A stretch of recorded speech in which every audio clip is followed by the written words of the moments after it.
Logarithmic functions. If a is a number that's bigger than 0 and a not equal to 1, hopefully that rings a bell. That's the same condition for exponentials. The log base a of x equal y means, or log base a of x equal y if and only if x equal a to the y. So here we have to make a connection really quick. This is, of course, the log form, and this is the exponential form. The common between them is the base. So whatever the base of the log is, it's going to match the base of the exponential. Now this is what I notice. If the log happens to be on the left side, the exponential is on the other side. So if the log's on the left side, the exponential is on the right side, and vice versa. The base of the log becomes the base of the exponential. The side that's not a log becomes, all of that side becomes a power. And this variable x, we call it the argument, remains where it is. So, kind of memorizing how this works, I need to go forward and backwards from logs to exponentials and exponentials to logs. So this is key for me to solve log equation or exponential equations. I'm going to start with example 2 first. I don't know why I put them this way. I was going to change them and I forgot, but that's okay. Let's start with example 2. So if I go from left to right, that is, I notice the base of the log is a 2.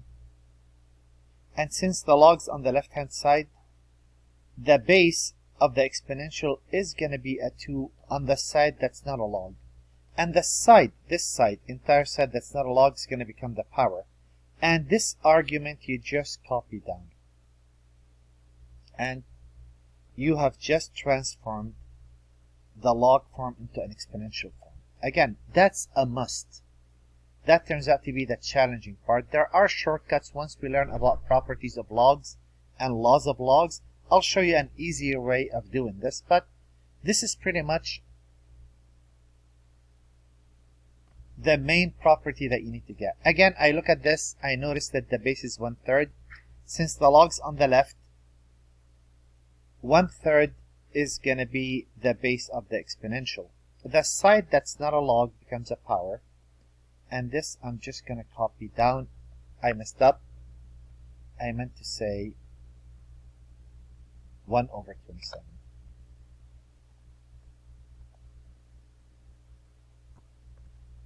Not that it matters, but so that it is true, I made this up. So that's 1/27. Again, this is exponential form.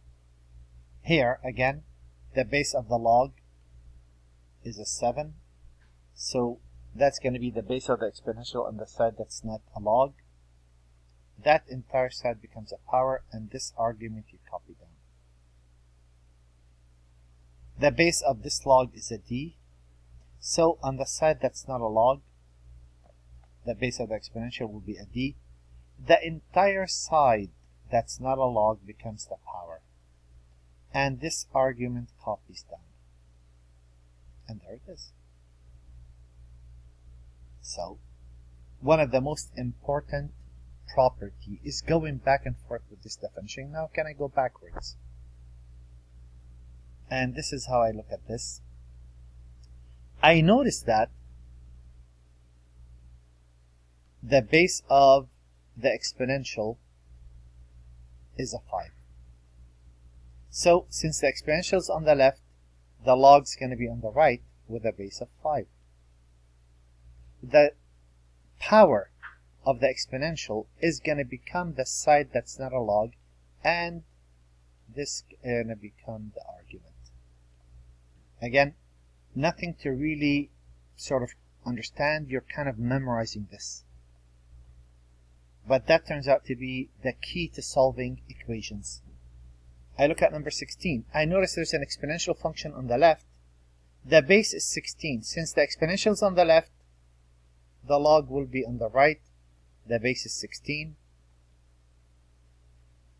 The power or the exponent of the exponential becomes the entire side that's not a log, and therefore we copy over.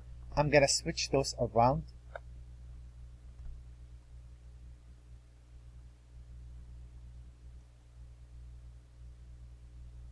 Just to make sure that we see how this works.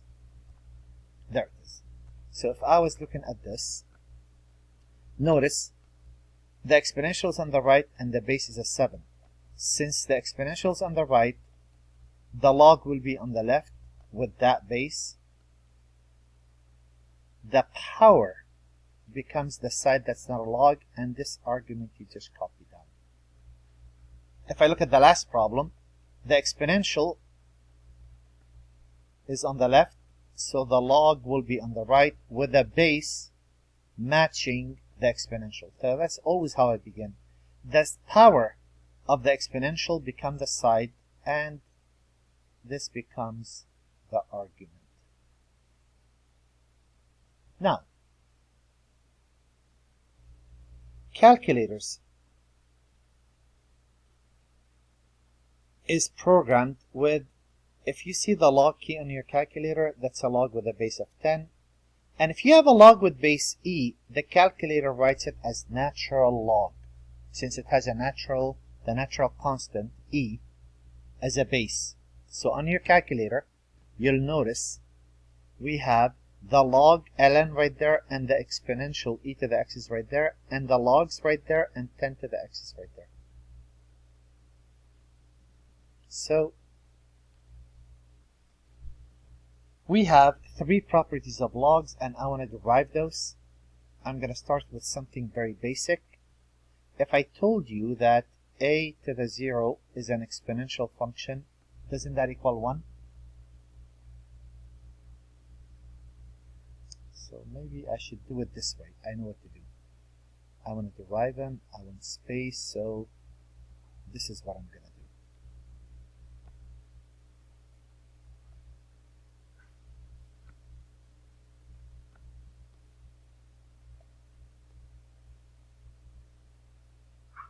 I'm going to put those 2 properties right there, and I'm going to derive them in this space. So I'm going to say 1. A to the 0 equal 1. Do you believe that? If a is an exponential function, so yes, any number raised to the 0 power other than 0 is 1. If I want to change that to log form, the base of the log is going to be an a. Since the exponential is on the right, the log will be on the left. With that base, the power becomes the side that's not a log, and the one you copy over, and that's property number 1. Property number 2. Do you believe that a to the x equals a to the x provided a is an exponential function? If I treat the right as being the exponential, where that's the base, if I'm treating this as the exponential, wouldn't the log be on the left side with that base? And the power becomes that side, and this you just copy over. That's property number 2. And the third and the last property really comes from reversing the order. Log base a of x equals log base a of x. Do you believe that? Well, yeah, for as long as x is defined and the log's defined. I want to change that to exponential function. The base is an a, so I'm going to treat this as a log. I'm ignoring this altogether. I'm saying, suppose this is a log on the left. The base of a would be the base of the exponential. The side that's not a log becomes the power, and this you just copy down, and that's the third property. So they're common sense if we use logs enough, but we don't. So 3 properties. The log base a of 1 is 0, no matter what a is. Of course, making the assumption that a is bigger than 0, not equal to 1. If you take a log of an exponential in which the base of the log and the base of the exponential match, they kind of undo each other. And if you take an exponential function in which the power happens to be a log, and the base of the log matches, they undo each other as well.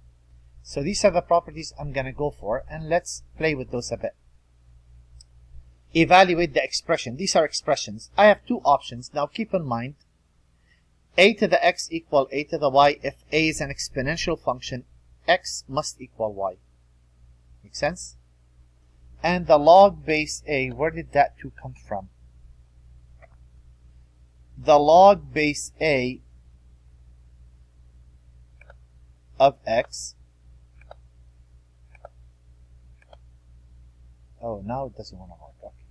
And the log base a of x equal the log base a of y. If the log have the same bases, then the argument must equal. That's the only way the left and the right will be equal.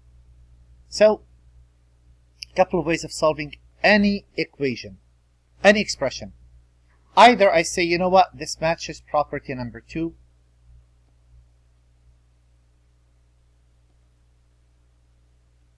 There's property number 2.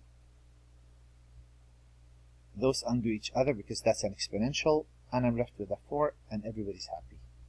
So if it's that simple, you just mention that and you're done. If not, you could set it equal to a and solve.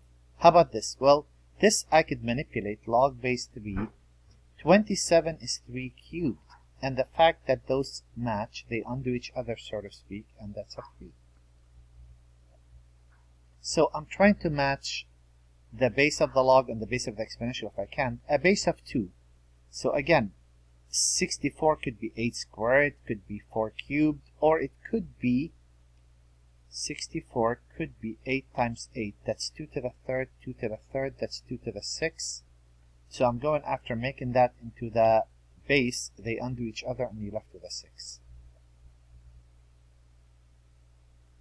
And log base 4 of 1 is 0. So if I know what the base is, if I could match it, then I'm in good shape. Well, here, I have an exponential in which the power happened to be a log with the same base. They undo each other. That's a 7. Now, this is really what a log finds. When you say the log base a of b, what you're finding, the answer to that is, what do I raise a to get b? So what do I raise a to get b? Meaning, here, what do I raise 4 to get 1? You raise 4 to the 0 power, you get a 1. What do I raise 2 to get 64? You raise 2 to the 6 power, you get 64. Here, it's a bit tricky. What do you raise 25 to get radical 5? That's kind of hard to see. So if those 3 properties, number 1, 2, and 3, you can't see it clearly, set this equal to a and solve for a. And if I can't solve a log, we just learned how to convert from log to exponential. And how is that? Well, the base is at 25. We're going to make the right side an exponential with a base of 25. The side that's not a log becomes a power. And now we're going to try and go after this property. If we can make the bases the same, well, this is 5 to the 1 half. 25 is 5 squared. 5 to the 1 half equal 5, and when you raise powers, you multiply those. Since the bases are the same, that indicates that the powers must equal. Multiply by a half both sides, and there it is. If you raise 25 to the 1/4 power, that will give you a radical 5. Isn't that 5 squared raised to the 1/4 power? When you multiply those, isn't that 5 to the 1 half? Isn't that the square root of 5? So you can always check. Next set of problems we want to solve. Those are quick. Solve for x. Well, if you could simplify, you're in good shape. If you can't simplify, you say, okay, you know what? The base is a 2. That's going to become the base of the exponential on the side that's not a log. That's going to become a power. And there's x. So x is 1 over 2. X is 1 half. Oops. How about here?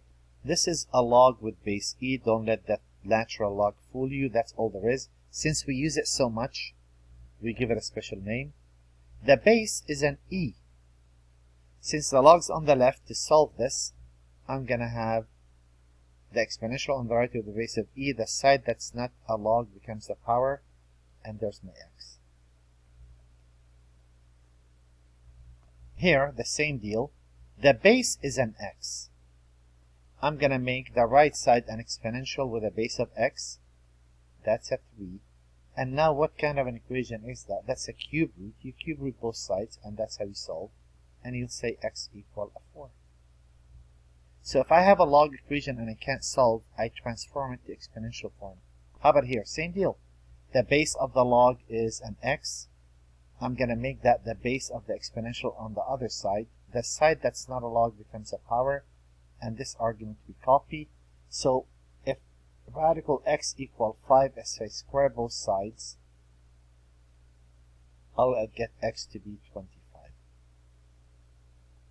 And there it is. I'm going to continue on. To sketch a graph of a log, it's a bit tricky. I'm going to graph this two different ways. First way I'm going to graph this, I'm going to pick points. So let me put this here. And let me expand that a bit. And I'm going to really alter this. So, I'm going to make a table, a list of values, x and log base 3 of x. Now, the deal was, if you look at the definition, x equals an exponential, right? If x equals an exponential, well, actually, let me go the other way. Let me go, before I pick points, let me find the inverse. If I want to find the inverse of this, I'll switch x with y, and I'll solve for y. How do you solve for y? The base of the log is a 3. Since the log's on the right, the exponential will be on the left with a base of 3. The side that's not a log becomes a power. Y equal 3 to the x. I know how to graph that. That's simple. That graph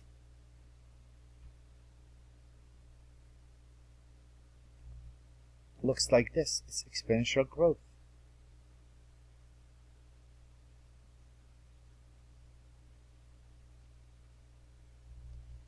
If I want to graph the inverse, so this is 3 to the x.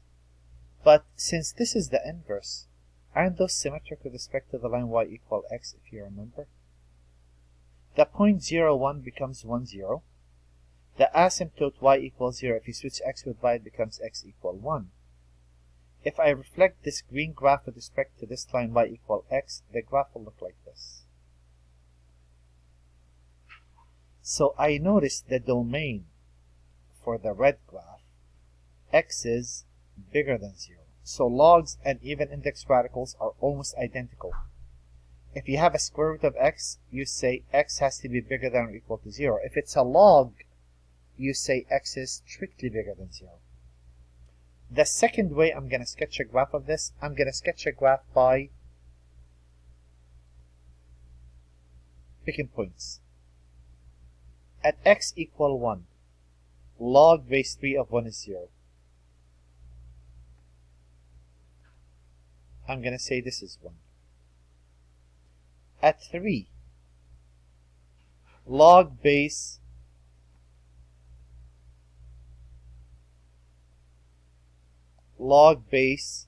so if I pick points, 1, 0, 3, if I put a 3 in there, log base 3 of 3 is a 1. If I pick, well, first yet I pick 3 squared. Why? Because log base 3 of 3 squared, they cancel out, is a 2. So if I go 1, 2, 3, 4, 5, 6, 7, 8, 9, 1, 2. Do you see how slowly this is growing? This is the slowest growing function that we know of. And the left looks like that, and we know we have a vertical asymptote of x equals 0. So, if I recognize that this is the graph of a log with base a of x, if a is bigger than 1, and if it's the base is between 0 and 1, this will flip-flop. It would look like this. So, How would I sketch a graph of y equal log base 5? Well, if the base is bigger than 1, I would say log base 5 of x looks like this. Another graph to add to what I already know. What does the 2 do? Shift a vertical line 2 units up, it remains 0. You label that line for me. The point 1, 0, if you shift that 2 units up, and the shape doesn't change. There it is. Domain x is bigger than or equal to 0. Very simple. How about here? Again, a log, what's the base? If you don't write a base, it's a 10. The log base 10 of x is a graph that looks like this. Right there. What does the negative 3 do? Well, take this line, x equals 0, shift it 3 units to the right. Oh, I gotta center this. It's not centered properly. There we go. So the line 3 units to the right, that becomes x equal 3. And the point 1, 0, 1, 2, 3 to the right becomes 4, 0. And there's the shape. Log base 1/3. Log base 1/3 of x switches, instead of looking this way, it really looks this way. Still the point 1, 0. Still x equals 0 as an asymptote. What does the negative 1 do? Shifting the graph 1 unit down does not change that value. And if I shift this unit 1, 0 down, it becomes 1, negative 1. Again, either you label it clearly, or you actually mark it on the graph.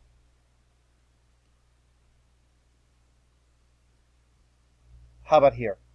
Well, log base 3 of x is a graph that looks like this. Multiplying the y by a negative, reflect the graph with respect to the x-axis. So this remains where it is because it is its own reflection. But if I take this graph and reflect it with respect to the x, it switches. That's still 1, 0. And the last aspect that I wanted to go over was domain. Well, domain, again, you take whatever the argument is. If it's an even index radical, you set it to be greater than or equal to 0. If it's a log, you set it strictly greater than 0 and you solve. And that's your domain. You could write it in interval notation. You could write it in set builder notation if you wish. One of those. You don't have to do all three. Just one of them will do. And what about this problem?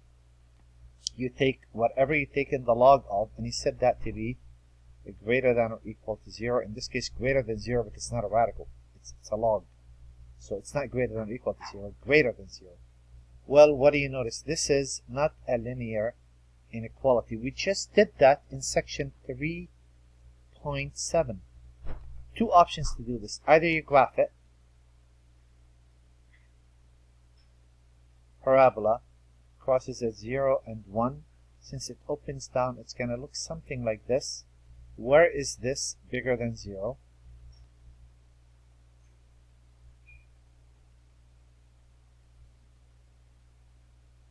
You're done. Or you make a number line, a line test. You put x equals 0 in, x equal 1 in. You pick a point in there, say negative 1.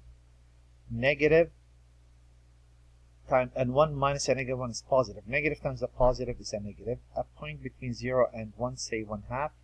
1/2 is positive. 1 minus 1/2 is positive. And a point to the right of 1, say 2. 2 is positive. 1 minus 2 is negative. So you want this region, which is right there. And the last problem, I have a log. Whatever I'm taking the log of, which is called the argument, that has to be bigger than 0. So x has to be bigger than negative 6. That's what the log restricts. The radical restricts that whatever you take in the radical of must be bigger than or equal to 0.